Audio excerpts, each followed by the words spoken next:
مخلصنا، يا من جئت من السماء إلى بطن العذراء، يا من تجسدت لأجلنا، يا من فديتنا بموتك على الصليب، يا من قمت من بين الأموات، يا من وعدتنا إذا اجتمع 2 أو 3 باسمك تكون أنت في الوسط، يا من وعدتنا ها أنا معكم كل الأيام وإلى انقضاء الدهر. ربي يسوع أعطينا أن نشبع من كلامك، ربي يسوع أعطينا أن ننتصر على الخطية والتجارب، لأنك كلمتكم بهذا ليكون لكم في سلام، في العالم سيكون لكم ضيق، لكن ثقوا أنا قد غلبت العالم. هبنا أن نغلب العالم بغلبة إيمانك. بارك صلاتنا، بارك تسبيحنا، بارك الكلمة لنا، باسمك يا يسوع المسيح استجيب، ولك كل الحمد. آمين. خلينا نبدأ نرنم بنعمة الرب ترنيمة 39 بتقول إن جود الله يدعو للسرور، زمن الخير وفي وقت الشرور. 39. إن جود الله يدعو للسرور، زمن الخير وفي وقت الشرور، فمتى أمست راح البلوى تدور، بركات الرب عدت شاكرا، بركات الرب عدت شاكرا، واعترف بالجود حتى في العنا، كل صبح ومساء ذاكرا، جوده السامي بحمد وسنا، في ليالي الفقر والهم الأليم، وزمان الضيق والخوف العظيم، واضطرام البغض والجور الزميم، بركات الرب عدت شاكرا، بركات الرب عدت شاكرا، واعترف بالجود في العنا، كل صبح ومساء ذاكرا، جوده السامي بحمد وسنا، في شديد الحزن والغم المذيب، وسقام الجسم والعجز المريب، وظلام اليأس والهول المشيب، بركات الرب عدت شاكرا، بركات الرب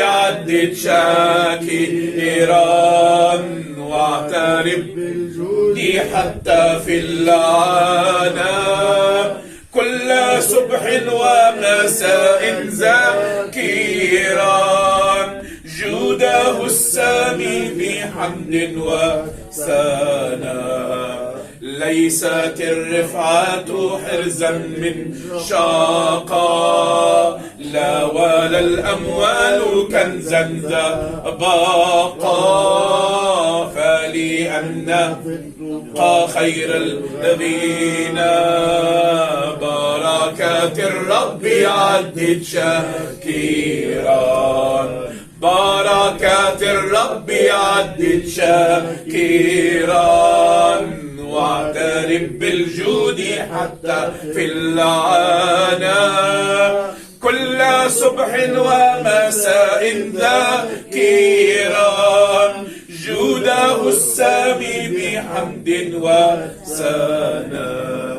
آمين. بركات الرب عدت شاكرا، يعني لو كل واحد فينا يبدأ يذكر بركات الرب، بركة كذا بركة كذا بركة كذا، صدقوني ما إلها عدد أو إحصاء.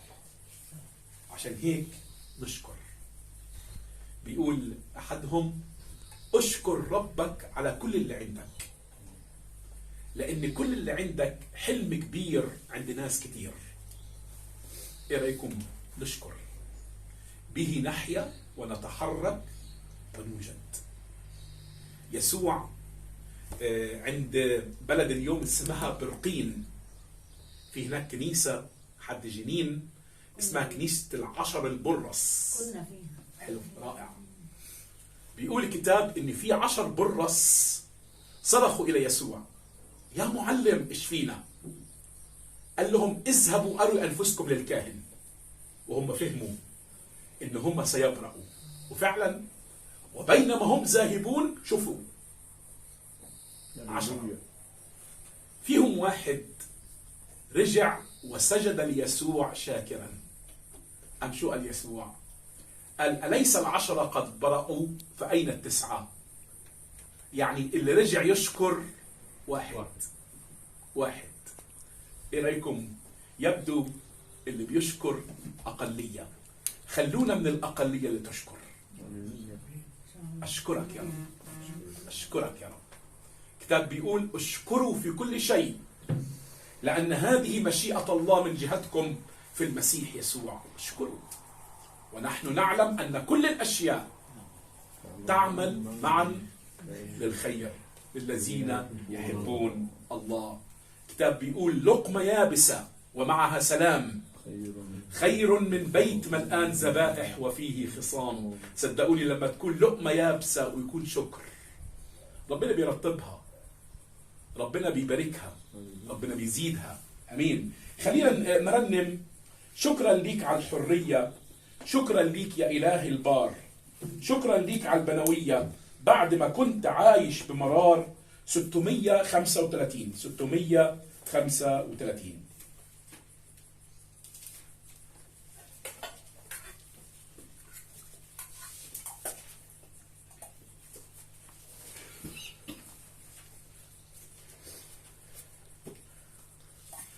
شكرا لك على الحرية، شكرا لك يا إلهي البار، شكرا لك على البنوية بعد ما كنت عايش في مرار. شكرا ليسوع، حمدا ليسوع. شكرا ليسوع، حمدا ليسوع. مجدا لله رب المجد وليس سواه. شكرا لك دم الغالي اللي فداك على الصليب، طهر قلبي وغير حالي. شكرا لك يا يسوع يا حبيب. شكرا ليسوع، حمدا ليسوع. شكرا ليسوع، حمدا ليسوع. مجدا لله رب المجد وليس سواه. شكرا لك على كل حوالي الحلوة والمرة كمان.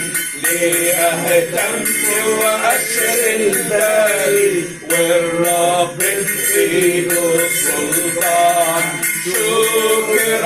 شكرا ليسوع، حمدا ليسوع. شكرا ليسوع، حمدا ليسوع. مجدا لله رب المجد وليس سواه. امين. لك الشكر يا رب، لك الحمد يا رب، لك الإكرام يا رب. أنت تستحق يا رب أن نخدمك، أن نحبك، أن نطيعك. شكرا لله، له كل المجد. أمين. خلينا أيضا نرنم المجد للرب يسوع في ترنيمة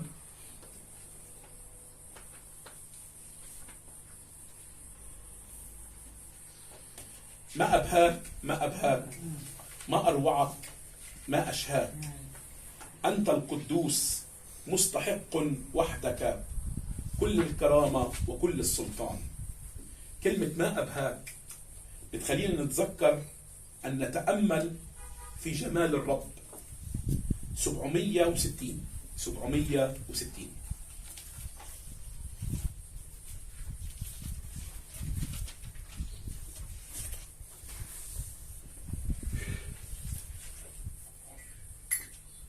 ما أبهاك ما أبهاك ما أروعك ما شهاك أنت القدوس مستحق وحدك كل الكرامة والسلطان.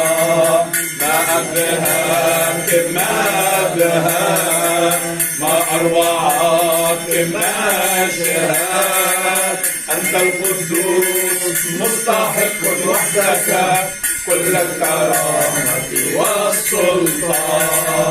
نأتي لك يا ربنا نهدي لك إكرامنا ونطرح أكليلنا أمام عرشك في السماء. ما أبهاك ما أبهاك ما أروعك ما شهاك أنت القدوس مستحق وحدك كل الكرامة والسلطان. نعظمك نعظمك نباركك نباركك أنت القدير رب مشير أنت العليم لا سواك. ما أبهاك ما أبهاك ما أروعك ما شهاك أنت القدوس مستحق وحدك كل الكرامة والسلطان. ما أبهاك ما أبهاك ما أروعك ما شهاك أنت القدوس مستحق وحدك كل الكرامة والسلطان. بدي أقول لكم أحبائي، إيش الصلاة؟ الصلاة مش مجرد كلمات، لكن الصلاة قلب يثق بالرب، قلب يؤمن بالرب. بينما كان يسوع الجموع تزحمه، كان في امرأة نازفة الدم.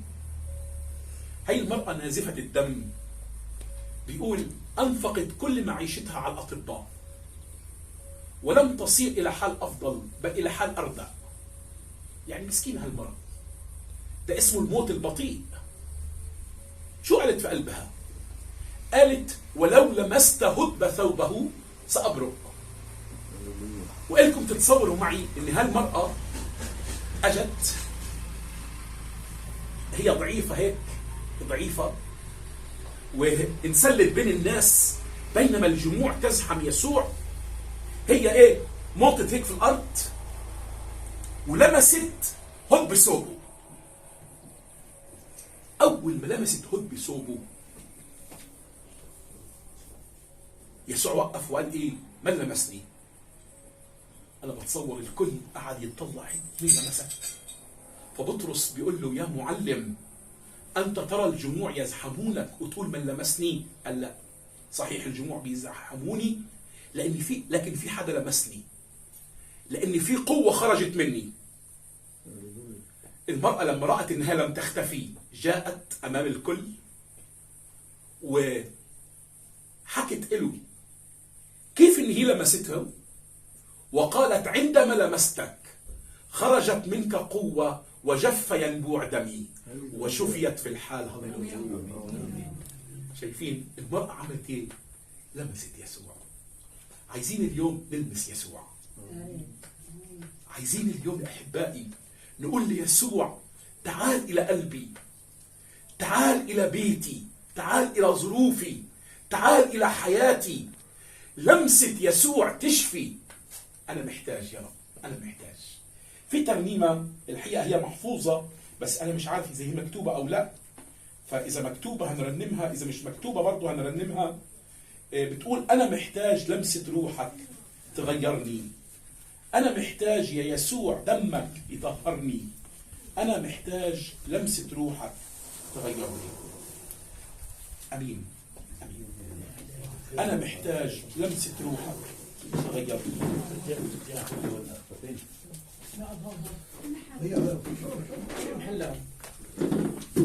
مش مكتوبة لكن محفوظة. أنا محتاج لمسة روحك تغيرني، وأنا محتاج يا يسوع دمك يطهرني. أنا محتاج لمسة روحك تغيرني، وأنا محتاج يا يسوع دمك يطهرني. أمين. خلينا كلنا نوقف مع بعض ونرنمها بنعمة الرب كصلاة، وبعد هاي الترنيمة ناخد فترة في الصلاة. أنا محتاج لمسة روحك تغيرني، وأنا محتاج يا يسوع دمك يطهرني. أنا محتاج لمسة روحك تغيرني، وأنا محتاج لمسة روحك تغيرني. إن كنت ضعيف قويني، إن كنت حزين عزيني، إن كنت خاطئ برقني وارويني. المسني بسلطانك، وريني مجد جلالك، اغمر قلبي بحنانك واشفيني. إن كنت ضعيف قويني، إن كنت حزين عزيني، إن كنت خاطئ برقني واشفيني. المسني بسلطانك، وريني مجد جلالك، واغمر قلبي بحنانك واشفيني. امين. المجال مفتوح للصلاة احبة، نصلي للرب. امين. نعم يا رب، المجد والكرامة لاسمك يا إلهنا. ما أعظمك، ما أروعك يا إلهنا، لأنك جعلت يا رب ميناء سلام في حياتنا يا إلهي. يا رب أولادك أتوا إليك يا رب حتى يلامسوك يا رب، حتى ينالوا قوة في هذا الصباح، حتى ينالوا بركات من عندك يا إلهي. بركات يا رب، بركات المحبة، بركات السلطان، بركات التي يا رب أعطيتنا إياها يا رب. نعم يا رب، تفيض الأرض زبدا وعسلا لأن أقدامكم تدوسها. نعم يا أبانا السماوي، بارك كل أخوك في هذا المكان، أن تدوس أقدامهم هالأرض في كلمتك يا رب. أن يا رب يخرج هذه الشعوب الجالسة في الظلام يا رب يا إله الحي، لأنه يا رب حضورك يا رب على هذا الكوكب يا رب يا إله الحي. نعم يا أبانا، يفيض يا رب، يفيض بركات، يفيض خيرات يا إلهي. نعم يا أبانا السماوي، اجعل قلوبنا مسكن إليك يا رب. تعال يا رب إلى أولادنا، إلى بيوتنا. نعم يا أبانا السماوي، إلى البيوت المنقسمة يا رب. تعال يا رب إلى البيوت يا رب تحت العبودية يا رب، حررها لأنك وحدك مكتوب عنك إن حرركم الإبن فأنتم أحرار. نعم يا أبانا السماوي، نصلي من أجل كنيستك، نصلي من أجل أولادك، نتشفع من أجل بعضنا البعض باسمك وسلطانك. لك كل المجد من الآن وإلى الأبد. آمين آمين آمين آمين. نشكرك يا رب، نعظمك، نشكرك على كل النعم والبركات التي سبقتها علينا مجانا يا رب. نشكرك من أجل القس أشرف، باركه يا رب، بارك خدمته، بارك عائلته الذي بعثته نعمة لهذه البلدة ولهذه الإخوة لينشر كلمتك ليقرب قلوبنا إليك يا رب. يا رب شكرا، أنعم علينا بالمحبة، أنعم علينا بالصلاة يا رب. نصلي لأجلك ونشكرك يا رب على كل بركة أعطيتنا. نشكرك على عودة امرأتي خادمتك يا رب بسلام. نشكرك على مجيء أختي وانضمامها إلى الخدمة وخدمتك يا رب. يا رب باركنا فردا فردا، بارك إخوتنا الموجودين والغائبين والسامعين لكلمتك يا رب. بارك اجتماعنا يا رب، بارك خدمتنا يا رب، قوي إيماننا، ثبت عزيمتنا يا رب فيك أكثر. اجعلنا نفهم كلمتك ونسير طريقك، لتكن مشيئتك يا رب وليست مشيئتنا. لا نريد شيئا في هذه الحياة، إنما رضاك ورحمتك يا رب. ارحمنا يا رب، نحن الخطايا يا رب، نحن بحاجة إلى رحمتك، إلى دعمك، إلى ترسك يا رب. نحن بين أيديك، نحن نضع أثقالنا عند قدميك، وكما قلت يا رب نشكرك لأن بدونك نحن لا شيء. شكرا يا رب، نشكرك. بارك اجتماعنا، بارك إخوتنا، بارك الجميع يا رب باسم يسوع المسيح، آمين. آمين. تفضل أحبة. آمين. سأكلمكم عن آية.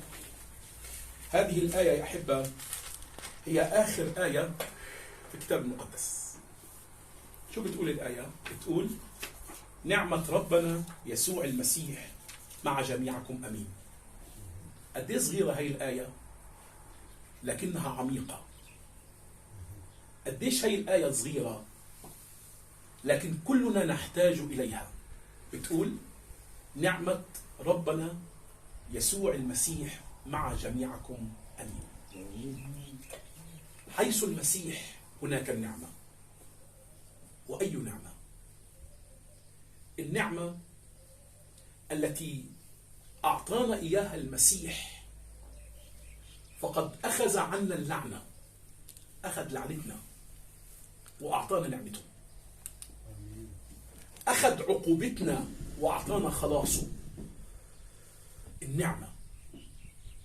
النعمة يعني هبة لا نستحقها تعطى لنا مجانا. إيه رأيكم لو حدا هيدفع ثمنها؟ بطلت نعمة. اللي بيدفع ثمن إشي أكيد بياخد مش نعمة بقى، بياخد إيه؟ حق.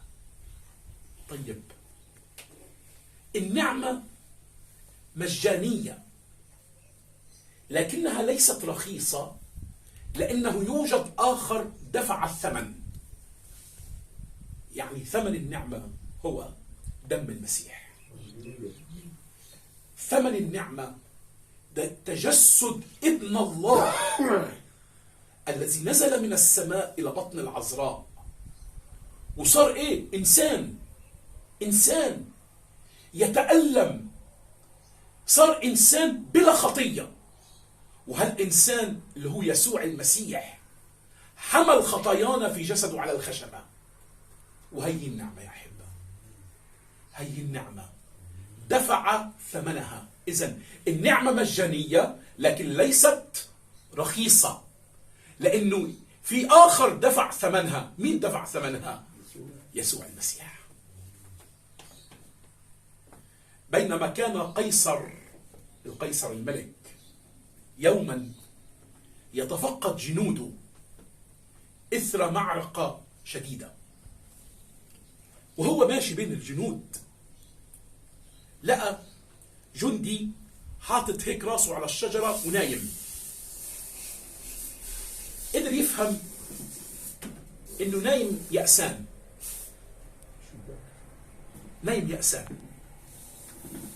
لكن لاحظ اشي، ان الجندي ده اللي نايم يأسان كان عم يكتب على ورقة. متصورين معي؟ بيكتب ورقة وبعدين هو بيكتب نام، حط راسه على الشجرة ونام. فالورقة هيك وقعت منه شوي. فحب القيصر الملك هذا يعرف حب استطلاع شو بيكتب. فهيك بخفة طلع الورقة ولقى مكتوب فيها ايه؟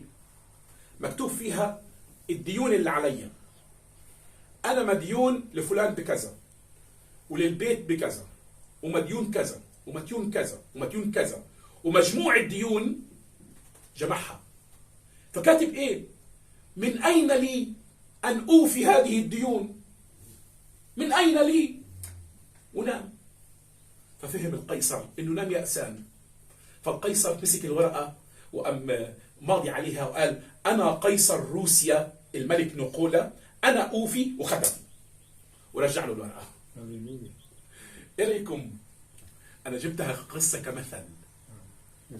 نعمة يسوع وفت ديوننا. مين ما كانش مديون لله؟ كلنا مديونين لله. وأي دين، وأي دين. أحبائي، قال المسيح إن كان في مديون لسيد وما عنده إيفاء هذا الدين إلا أن يباع هو وامرأته وأولاده ويوفي الدين. زمان هيك كان، زمان اللي يكون عليه دين وما يقدرش يوفيه يبيع أولاده عبيد، أو يبيع نفسه عبد، أو يبيع زوجته عبيد. طيب صاحبنا ده كان عنده ديون لسيد وما يقدر يوفي الدين إلا أن يباع هو وامرأته وأولاده. فسجد لها السيد وقال له تمهل علي فأوفيك الجميع. فأشفق السيد وسمحه بالدين، قال له مسامحك. مجدا للرب. شو بيقول بقى المسيح بقى؟ فخرج ذلك العبد ووجد زميل له مديون له ب100 دينار، فأمسك بعنقه وقال له ايه؟ اوفيني ما عليك. فسجد له واتضرع وقال له تمهل علي فأوفيك الجميع. فلم يرد، بل مضى واشتكى وألقاه في السجن. بيقول ولما رأوا العبيد ذلك حزنوا، فذهبوا إلى السيد وقصوا عليه ما صنعوا، فدعاه قال تعال أيها العبد الشرير، كل هذا الدين تركته لأجلك لأنك تضرعت إلي. أما كان ينبغي أن ترحم العبد رفيقك كما رحمتك أنا؟ وسلمه إلى المعذبين. شو عمل هذا العبد يا جماعة؟ أخذ نعمة ربنا ورفض يعمل إيه؟ يعطي النعمة للآخرين. النعمة بتعلمنا اليوم إن الرب بيرحمنا، لابد أن نرحم الجميع. هللويا هللويا. تعرفوا شو قال الرب يا إخوتي؟ قال إني أريد رحمة لا ذبيحة. أريد رحمة لا ذبيحة. كان في واحد جاي كنيسة وعليه إنه يرنم وما جاش. ففي إخوة من الإخوة المسؤولين معي قالوا هذا مهمل، هذا مش عارف ايه. قلت لهم يا جماعة الله يرضى عليكم، اصبروا شوي، الغايب عذروا معه يعني، معلش نشوف بس نصلي له ما يهمش. وانا اتذكر وقفت هيك زي ما انا واقف اسا ورنمت ومشينا الاجتماع. المهم لما اجيت تاني مرة الاخ هذا المتحمس لا وش قلت له بس نفهم. قال يا جماعة كنت طالع من البيت ولقيت أرملة جارتنا ولادها بيبكوا وهي مصفرنا، فرحت أخذتها وأخذتها على المستشفى، وشكرا للرب لأن الرب أنقذها فعلا. عشان هيك ما قدر يجي على إيه؟ على الاجتماع. فبقول للأخ المتعصب هذا قلت له شايف؟ قال الرب إني أريد رحمة لا ذبيحة. يعني كان بدك إياه يتركها ويجي يقدم ذبيحة للرب، ما ينفعش. قال الرب إني أريد رحمة لا ذبيحة. طوبى للرحماء لأنهم يرحمون. بتصدقوا يا جماعة إن الدنيا دي بطل فيها رحمة في الأيام الأخيرة، وصارت قساوة القلوب غريبة. من وين هالقساوة هاي؟ من وين هالقساوة؟ من وين عدم التسامح؟ من وين عدم الغفران؟ من وين الانتقام؟ من وين هذا كله؟ لأن ما فيش نعمة، لأن النعمة ما وصلتش القلب. لكن لما نعمة ربنا يسوع توصل للقلب يا إخوتي، يا رب ما أحلى النعمة. النعمة اللي بتخلي أنزع القلب الحجري وأعطي قلب لحم. في شتان بين القلب الحجر والقلب اللحم. القلب النقي، القلب اللي يشفق، القلب اللي يحب. يا رب أعطينا نعمة. وانا عايز اقول لكم اليوم لما بيقول الكتاب نعمة ربنا يسوع، دي نعمة غنية، دي نعمة فائضة، دي نعمة. هقول لك اشي، اذا البحر خلص من المية نعمته بتخلص. طب البحر يخلص من المي؟ لا، البحر يخلص من المي ونعمته ما تخلص. يعني ايه؟ يعني الرب عنده نعمة، ويقول الكتاب عن يسوع مليان نعمة، ومنه قبلنا نعمة فوق نعمة فوق نعمة. طيب هاي النعمة يا أحبة وأنا بحكي عنها هي بذبيحة المسيح.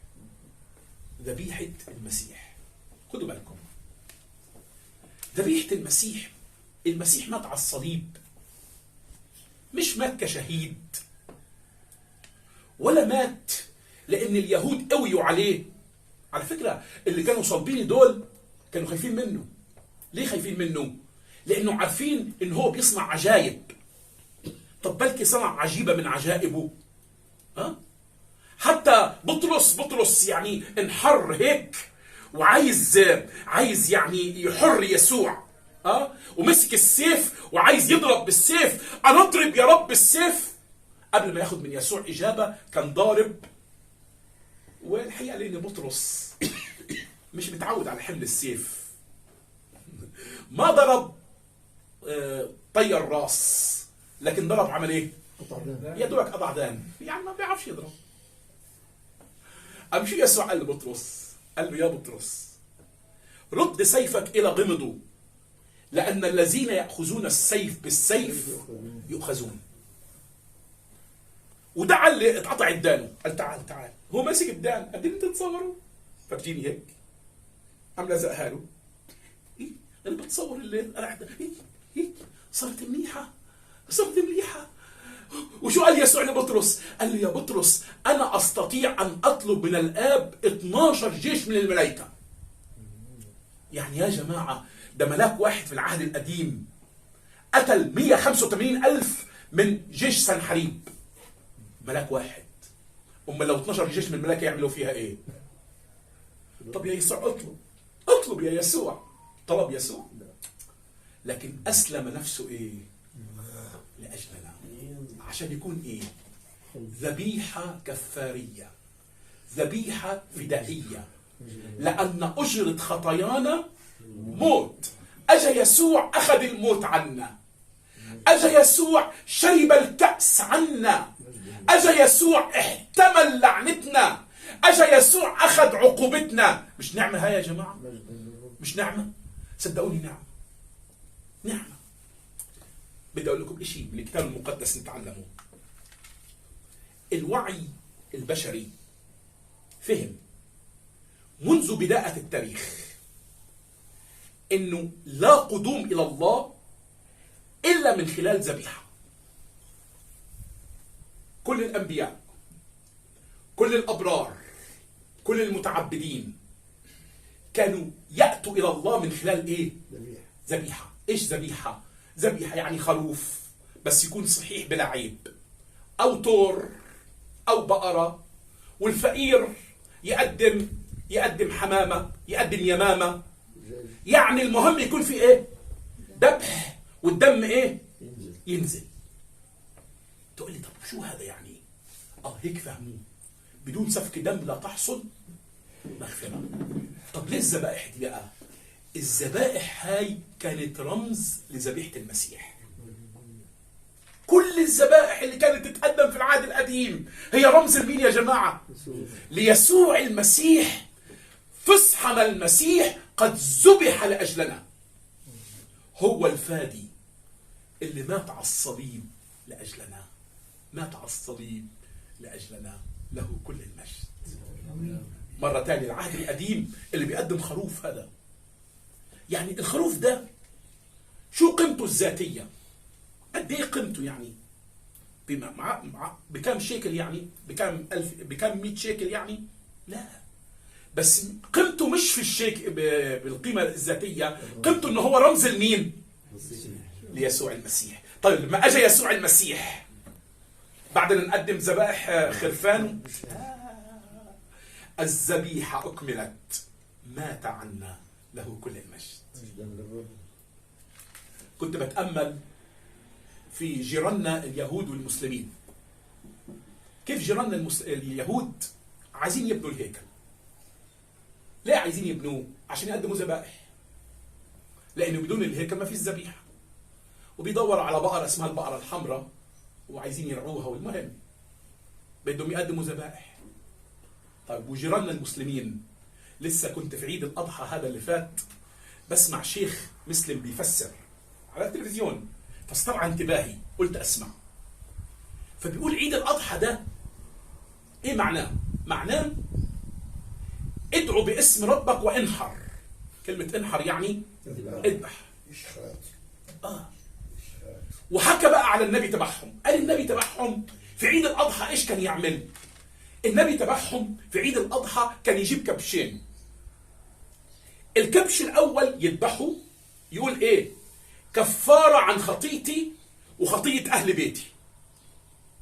والكبش الثاني يذبحه، يقول كفارة عن أمتي.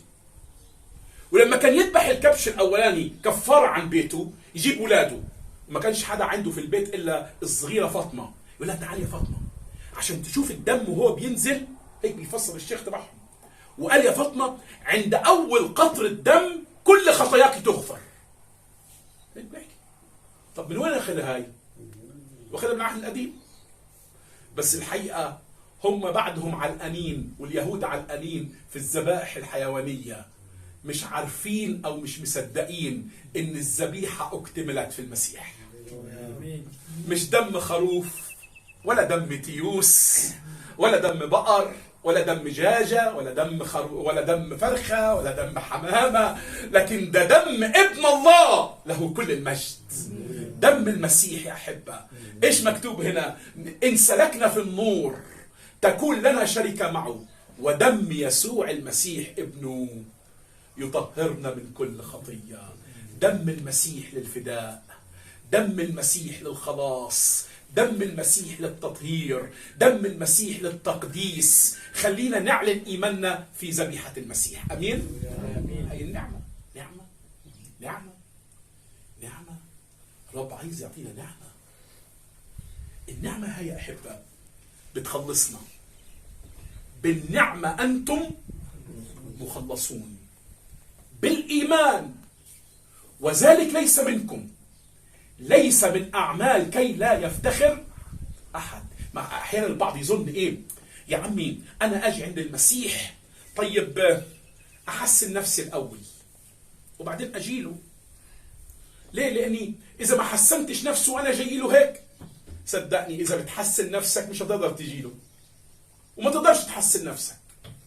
الرب يقول لك تعال أنت خاطي، أنا أبررك، أنا أطهرك بدم المسيح. طب عليك انك تعمل ايه؟ بس انك تجيله بالايمان، عليك انك تطلبه.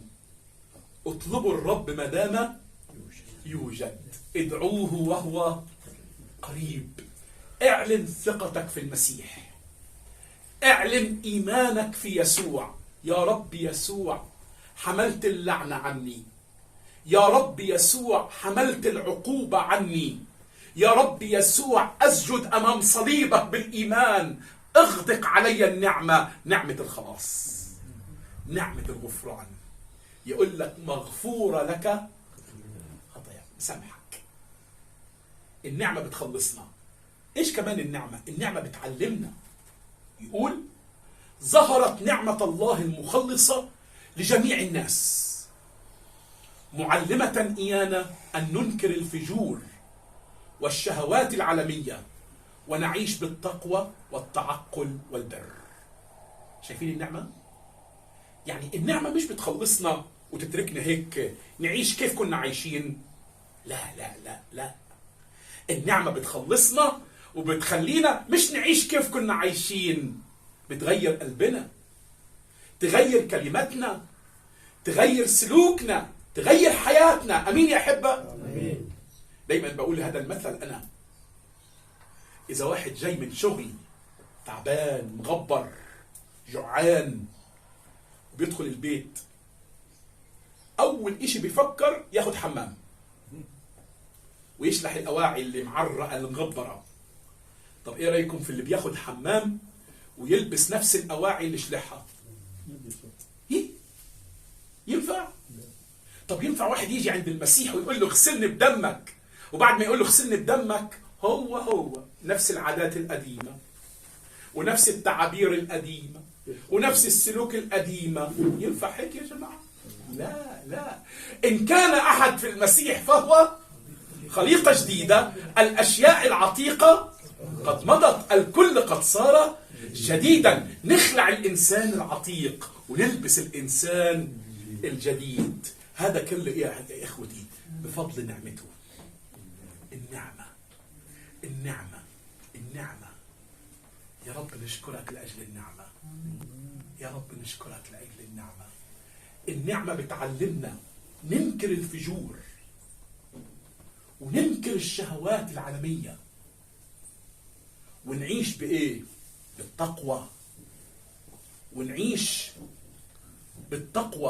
ونعيش بالأمانة، بالإيمان، بالمحبة، بالرجاء في العالم الحاضر، منتظرين الرجاء المبارك وظهور مجد الله العظيم ومخلصنا يسوع المسيح. إذن النعمة بتخلصنا والنعمة بتعلمنا.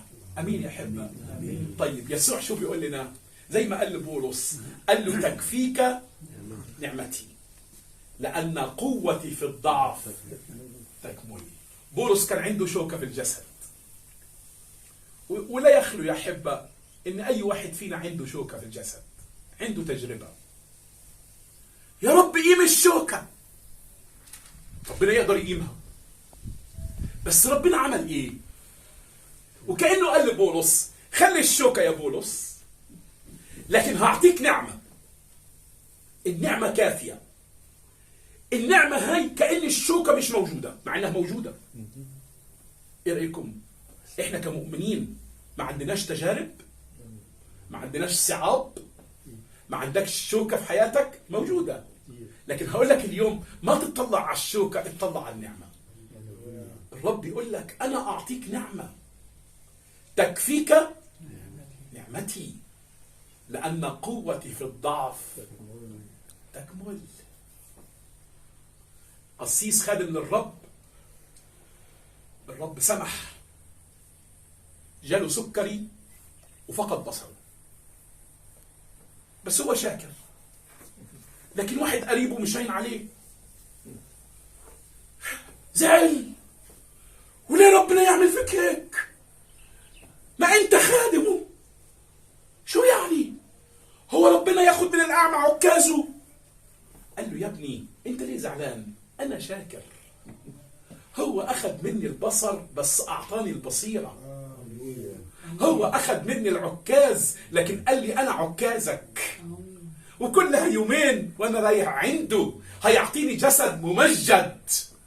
قال له يعني يا عمي انت مش زعلان؟ قال له لا، مين قال لك؟ انا شاكر. انت تعرف انه اعطاني نعمة الخلاص ونعمة الغفران ونعمة البصيرة، وهو قال لي تكفيك نعمتي. الشخص ده طلع يضرب كف، يقول ايه؟ شو هذا؟ حاجة من التنين، يا اما عمي هذا مجنون، يا اما عنده ايمان مش موجود عند الناس. بس اقتنع اخيرا عمه مش مجنون، عمه عنده ايه؟ ايمان. ايمان فين يا جماعة؟ ايمان في النعمة. خلينا اليوم نسلم للنعمة. طب اذا ما سلمناش للنعمة شو بتصير حياتنا؟ تذمر، تأفف، نكد.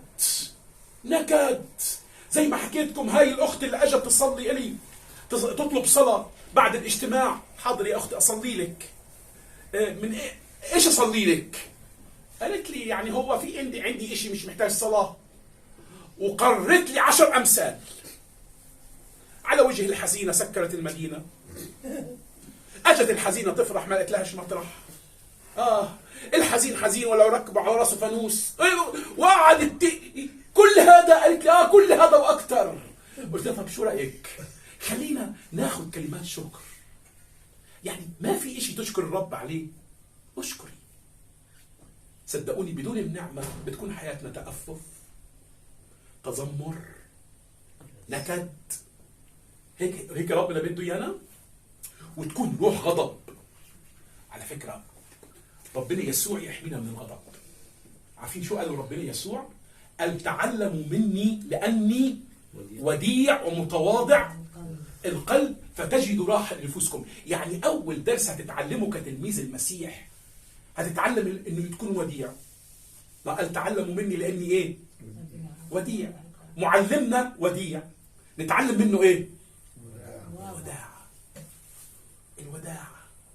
يسوع وديع كشاة تساق الى الذبح وكنعجة صامتة امام جزيها. شفتوا الشاة يعني العنزة اللي بتجرها للذبح ماشية ساكتة. طب احكي اشي، فرفتي قولي اشي، يا ساكتة يعني. كشاة تساق الى الذبح. شو هالوداعة هاي؟ يا رب اعطينا هالوداعة. امين يا احبة، اعطينا هالوداعة، اعطينا هالوداعة. اتذكر لما كنت في الجيش كنا بنعمل تمارين ضرب نار، وكان يرفعوا حارة الطوارئ تمرين عسكري، ونتدرب على السلاح ونتدرب على المدفع ونتدرب على الدبابة. أنا أتذكر كنت شغال على دبابة ومدفع على الدبابة، ونضرب طلق نار بس نضرب على أهداف. يعني كأن الأهداف دي عدو، نعيش جو معركة. إلكم تتذكروا معي، إلكم تتصوروا معي لما كنا نصطف هيك ونسمع الضابط وهو بيقول في المايك في الميكروفون يلا استعد ونطلع المهم لازم نقعد على المدفع ونضرب طلقات. بس كل ده لما ناخد ايه الامر في الاول. كان عندنا زميل اول ما يفط على المدفع، اول ما يقعد يبدا طخ طخ طخ طخ طخ طخ طخ طخ طخ. الضابط يصرخ يقول انا ما قلتش اضرب، ليش بتضرب؟ متاسف. طب المره الثانيه برضو اول ما يركب على المدفع طخ طخ طخ طخ طخ. ايه جابوا قال تعال هون، مالك انت؟ كان بيرج يعني هيك اعصابه ايه؟ اول ما يقعد على المدفع سريع الطلقات. انا عايز اقول لكم في ناس هيك على طول يقعد على المدفع وايه؟ طلقه ورا الثانيه طلقه. يا عم صبر. قال يسوع تعلموا مني لاني ايه؟ النعمه بتعلمنا هيك برضه. النعمه بتعلمنا. مكتوب عن يسوع لا يخاصم ولا يصيح ولا يسمع احد في الشوارع صوته. قصبة مردودة ايش؟ لا يقصف، وفتيلة خامدة ايش؟ لا يطفئ. يا رب اعطينا نعمة الوداعة، نعمة الصبر. النعمة شو بتعلمنا؟ النعمة بتعلمنا. طيب بدي اقول اخر اشي، النعمة بتمشي معانا لغاية ما نوصل لعنده. يقول القوا رجاءكم بالتمام على النعمة التي يؤتى بها إليكم عند استعلان يسوع. يعني في نعمة منتظرانا. إيش النعمة هاي؟ اسمع شو بيقول: ما لم تراه عين، ما لم تسمع به أذن، ما لم يخطر على بال إنسان، ما أعد الله للذين يحبونه. اسمع: ثم رأيت سماء جديدة وأرض جديدة، لأن السماء الأولى والأرض الأولى مضت والبحر لا يوجد فيما بعد. يقول: وأنا يوحنا رأيت المدينة المقدسة أورشليم السماوية نازلة من السماء مزينة كعروس مزينة لرجلها، وسمعت صوتا من السماء: هو ذا مسكن الله مع الناس، الله سيسكن معهم وهم يكونون له شعبا، وسيمسح الله كل دمعة من عيونهم، والموت لا يكون فيما بعد. يعني ايه يا جماعة؟ يعني ربنا في نعمته عمل لنا سماء. ايش السماء؟ يسوع قال: انا ذاهب لأعد لكم مكان، وإن أعددت المكان آتي وأخذكم إلي، حتى حيث أكون أنا تكونون أنتم أيضا معي. أختم بهذا الاختبار من الشيخ داود. الشيخ داود هو خادم في الكنيسة، وإحنا عندنا في مصر المتقدم في السن نسميه شيخ، يعني شيخ في الكنيسة. الأخ داوود ده روحه شبابية، وكان يجمعنا إحنا شباب هيك ويحكينا عن السماء، روحه طيبة ويرنم إلنا ويصلي لنا. أتذكر الأخ داوود ده كل ما يقعد معنا يقول إيه؟ اشتقت للسماء، يا لروعة السماء، يا رب أنا منتظرك. فأنا أقول له إيه؟ نقول له يا أخ داوود يعني خليك معانا يعني. قال يا جماعة كل دفعتي اتخرجت، اشتقت أروح. المهم الأخ داوود ده من كتر ما بيرنم على السماء ويحكي على السماء، أجا في اجتماع أنا كنت حاضر فيه، كنا في حوالي الاجتماع 50 واحد، أنا سمعته والإخوة سمعوه. شو بيقول اختبار؟ قال يا جماعة الليلة الماضية أنا كنت في السماء. فالكل أعطى أصغار.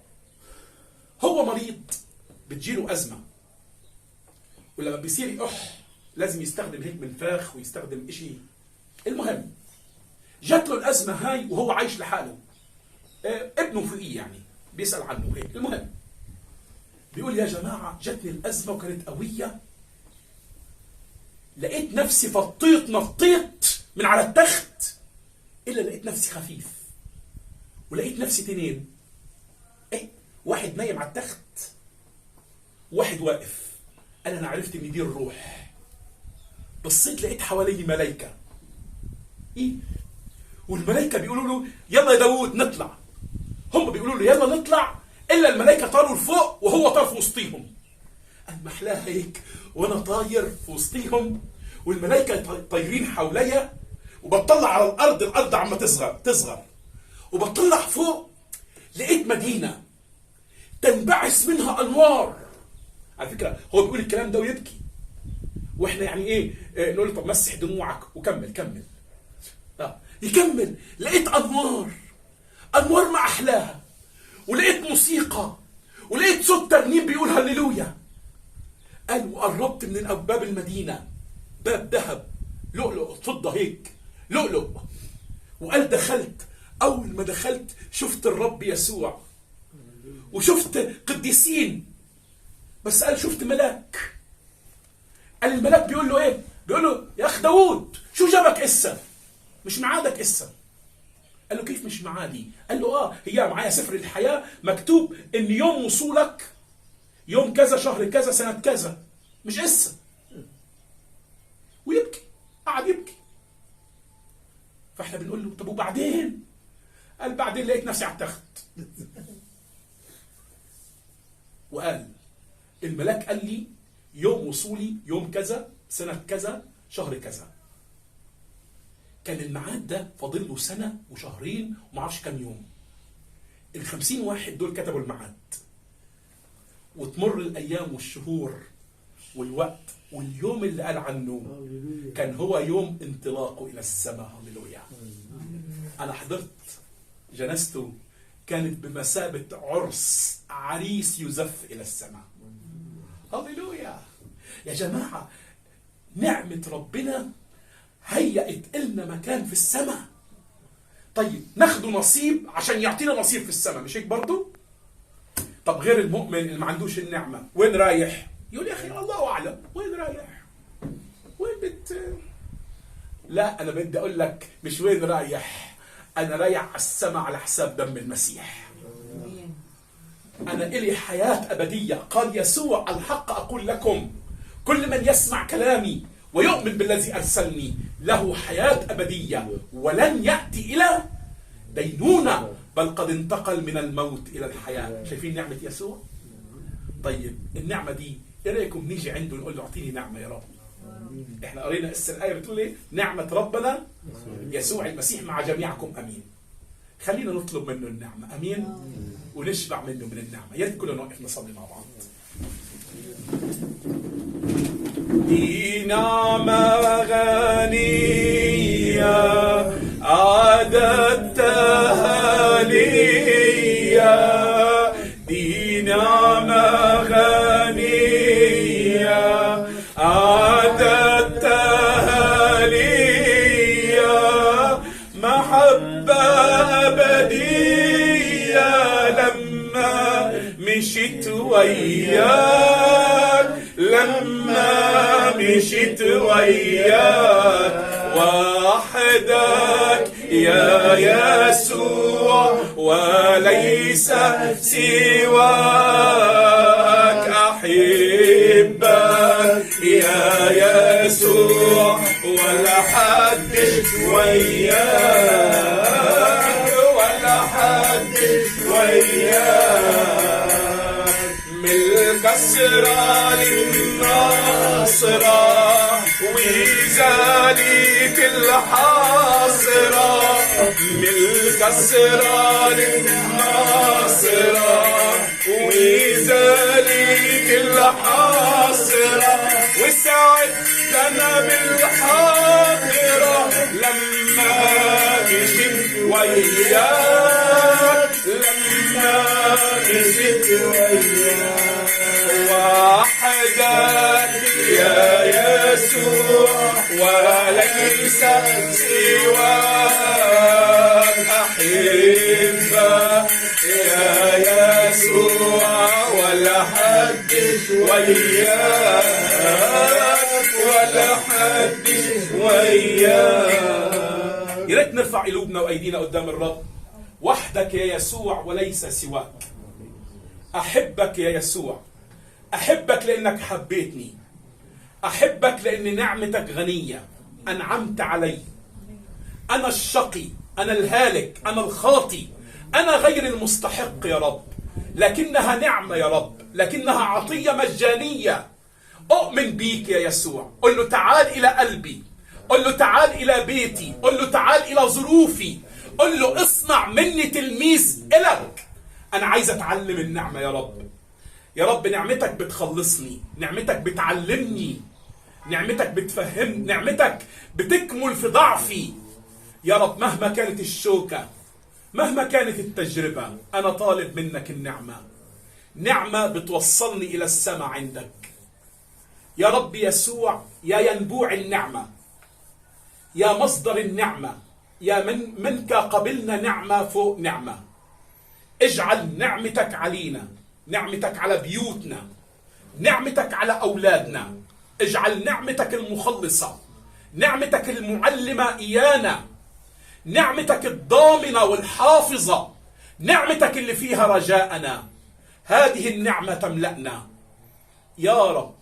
أعطينا نبشر بالنعمة، أعطي لحياتنا يكون فيها نعمة، وكل اللي يتعامل معانا يا رب يلمس نعمتك فينا، نعيش بالنعمة. شكرا لأنك حولت اللعنة إلى بركة، حولت العقوبة إلى خلاص، حولت يا ربي الموت إلى حياة، حولت الظلمة إلى نور. أنت شفاءنا وأنت خلاصنا.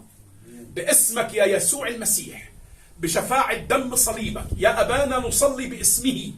اسمع إلنا يسوع ابن الله الذي صار ابن العذراء، الذي مات وقام.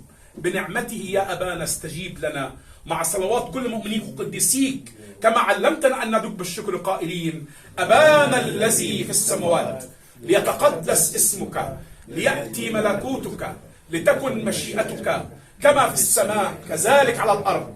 أعطنا خبزنا كفاف يومنا، واغفر لنا خطايانا كما نغفر لكل من أساء إلينا، ولا تدخلنا في التجارب لكن نجينا من الشرير، لأن لك الملك والقوة والمجد إلى الأبد. أمين. ونعمة ربنا يسوع المسيح، محبة الله الآب، شركة الروح القدس، بركات الرب القادر على كل شيء، الآب والابن والروح القدس تكون مع جميعكم.